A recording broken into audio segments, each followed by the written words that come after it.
we're gonna do a little bit of a Conjuring deep dive for the sort of the horror normies like me. So before we even get into this one, which I believe is billed as the last one, although I've heard that before from horror films, like, what's the whole deal with The Conjuring, like, as a series? So, The Conjuring is based on the case files of Ed and Lorraine Warren. And they are real paranormal investigators. Now, look, there's a lot of controversy, and even in the movies, they do call it out. A lot of controversy about those two, but they were real, and the cases that they talk about happened. So they are mostly based on a true story, obviously with some liberties. Like the Annabelle doll is real. Annabelle through The Conjuring, is it? Yeah, that's where it started. That's where it started. And there was like some in Rhode Island, like some cases in Rhode Island, one in England. Yeah, like that's a really, really famous English paranormal event. And that's what the second movie's based on. The third one genuinely isn't good. I actually don't even really remember what the third one was. I just remember going, whoa, that was ropey. And the fourth one is based a couple of years later. So we'll get into it, but that's kind of what it's based on, you know. It's a real kind of like look into this supernatural world in a more kind of grounded way. I just want to quickly correct myself. The Enfield hauntings. There's a couple of movies made in the 80s, 90s, and even around the 70s of this event. So it's like one of the most famous events in English supernatural history. And I'll be honest with you, the second one is the one that kind of gets me, because that's a scary movie. The first Conjuring movie came out 2013. James Wan made it. So obviously James Wan, you know him from Saw and also Aquaman. One, bizarrely enough. Yep, exactly. So he's a fantastic horror director, right? And The Conjuring kind of really changed the game, because it is, if you haven't seen it, it aged very well. It's a very, very good movie. All the actors are fantastic, and it is genuinely scary. You know, it's a small Patrick Wilson, isn't it? Am I getting Patrick Wilson's there? Yeah. So he plays. Yeah, he plays Ed Warren, and Vera Farmiga plays Lorraine Warren. Now, she's interesting because later on in the nun spin-off movies, her sister, like her real life sister, plays the titular character. So, you know, it built out its own universe.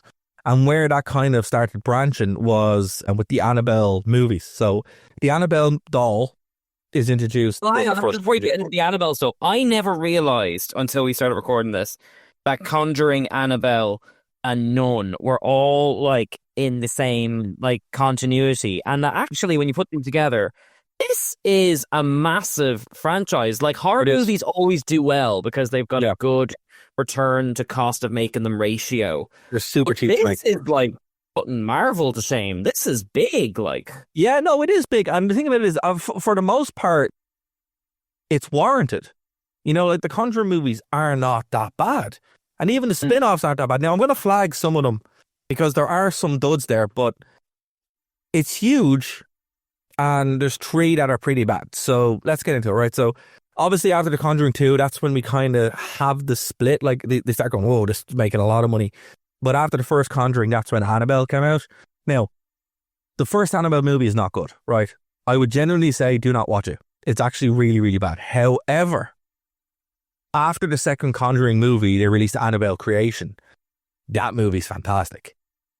That movie is fantastic. The Sandberg one, yeah. That's the Sandberg one, and that's actually the prequel to the first Annabelle movie. So watch that one, and it's actually very, very, very good.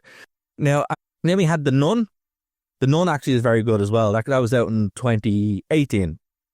Then Annabelle Comes Home, which is also very, very good. That's kind of like a proper crossover between Annabelle and The Conjuring. Like it pretty much is kind of Conjuring 2.5, right? Yeah. Then you have Conjuring The Devil Made Me Do It, and that's the third Conjuring movie.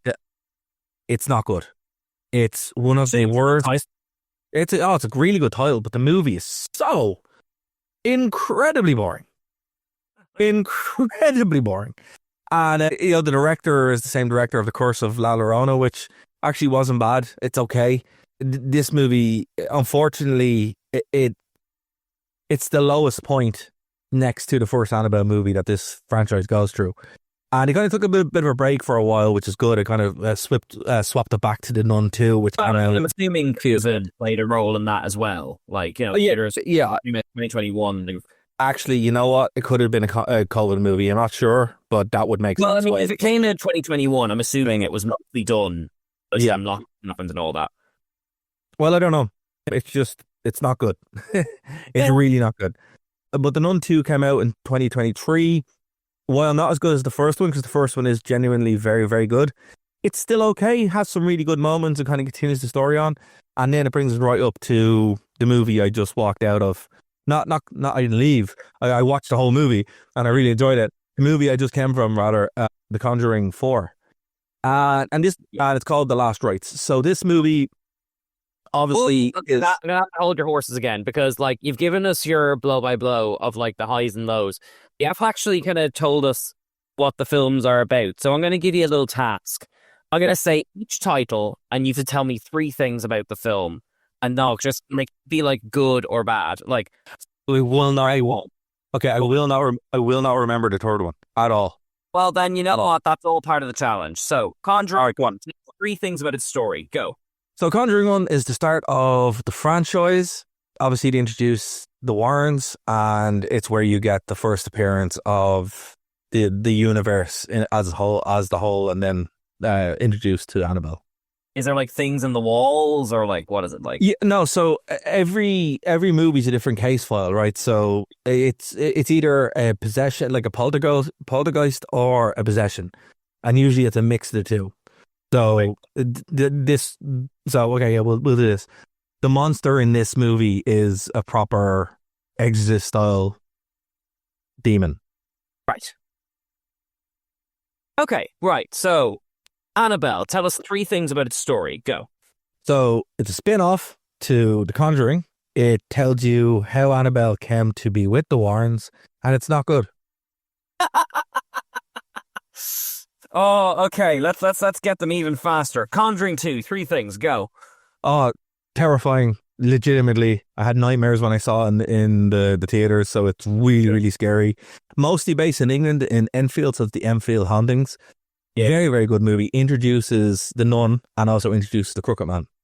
Okay, I'm getting the building blocks here now. I would say it'll probably work better in an English setting, the gothic horror thing. No, it's like a council house, so like it's a poorer family, and that makes it even more scary because it's very, very real. You know, it's not like often, so it's like, you know, not far removed from where we are today, where it's like the 70s, like only 50 years ago.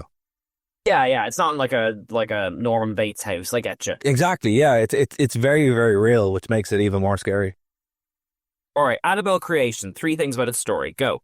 So it's a prequel. So it's one of the earlier movies in the timeline. It tells you the story of the doll, how it came to be, and it's up there. It's an underrated masterpiece, to be fair, in this franchise, because a lot of people didn't go see it because the first Annabelle movie was so bad. Definitely go see it again. Yeah, and again, it's a small movie, so it tells a very small story with a limited cast, and it really works. Yeah, this is like kind of an American farm or something, isn't it? Yes. Yeah, correct. Yeah. I haven't seen them, but it's all kind of starting to come back to me a bit because the advertising is so prevalent. Like, it is a great job getting the word of mouth out about these. Like, you know, sure, for sure. Right, The Nun. 3 things. Go.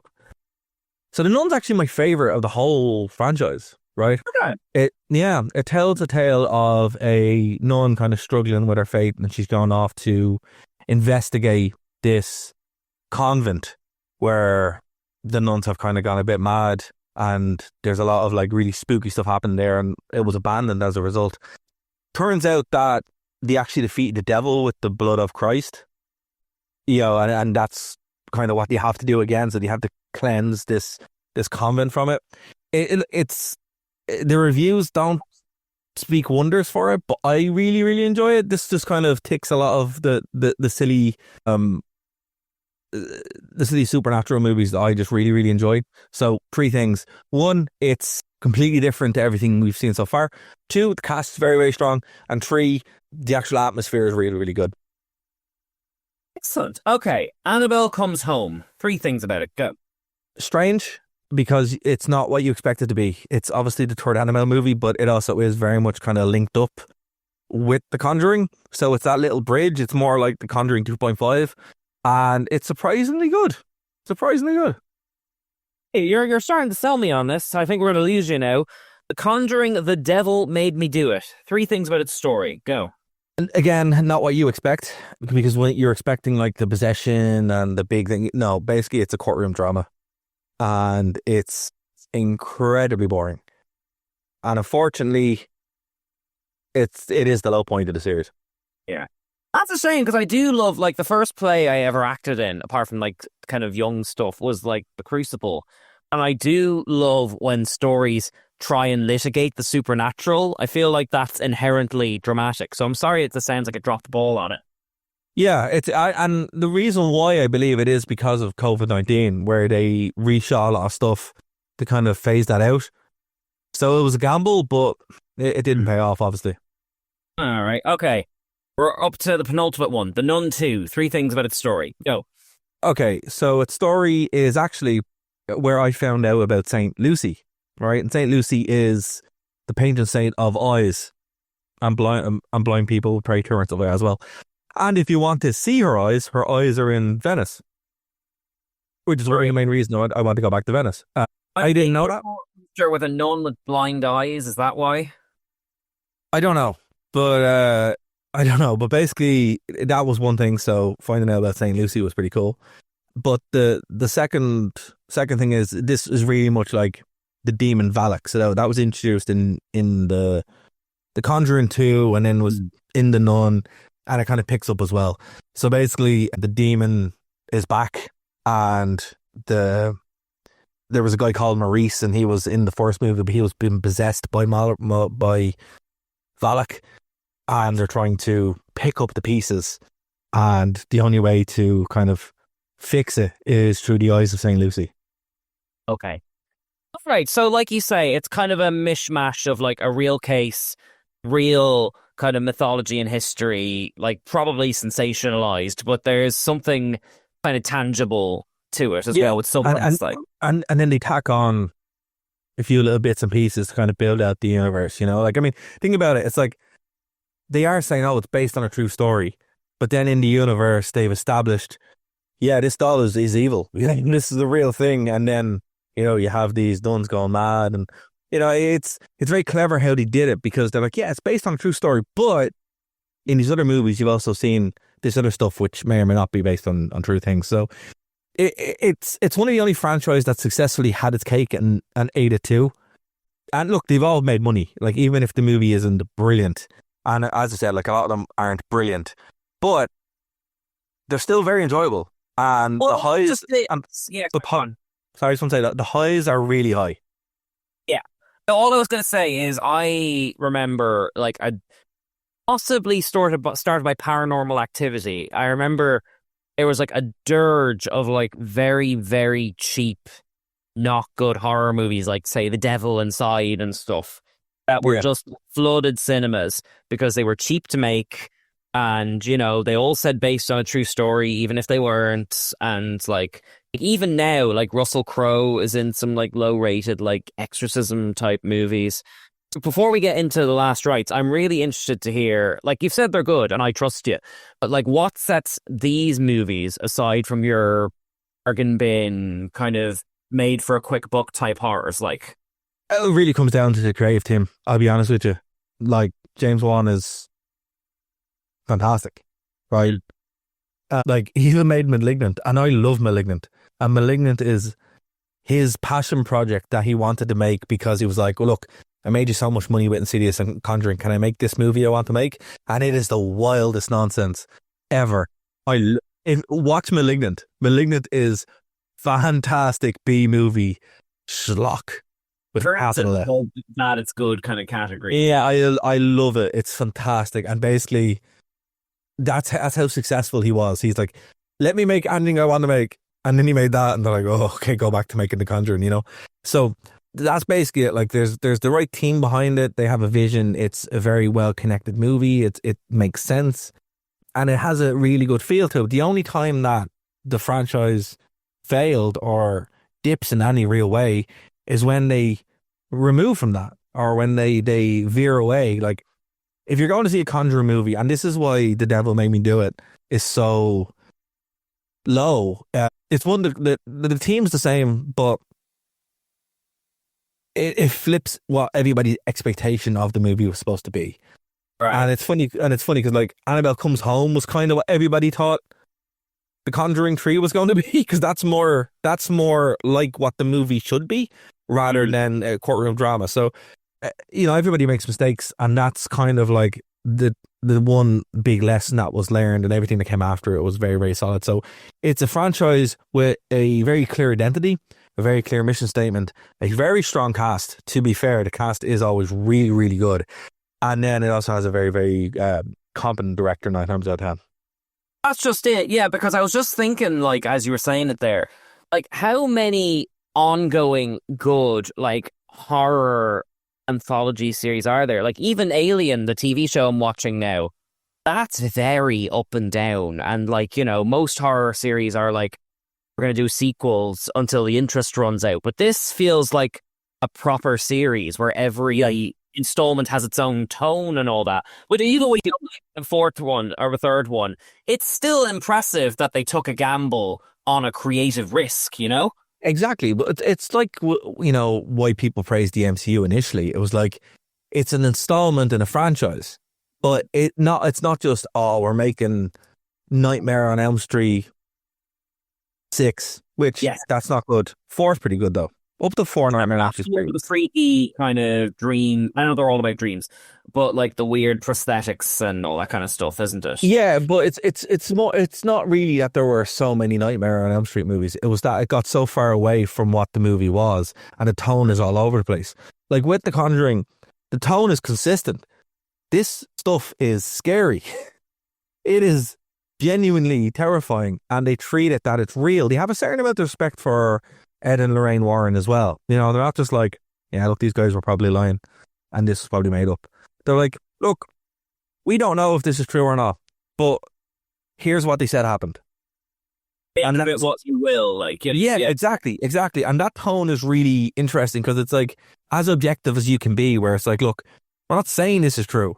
We're saying this is what they wrote. Believe it if you want, right?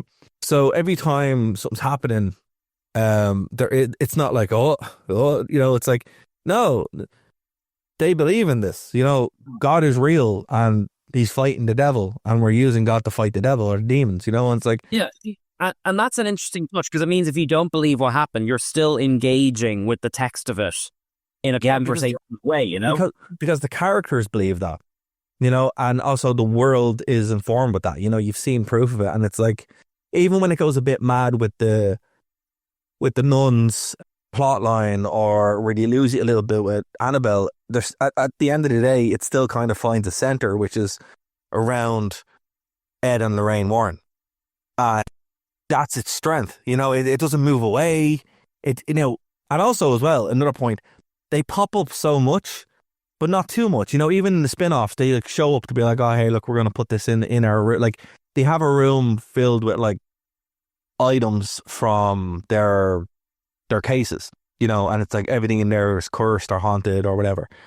And in some of the movies, they'll be like, you'll see them putting something on a shelf and be like, okay, we close this case, blah blah.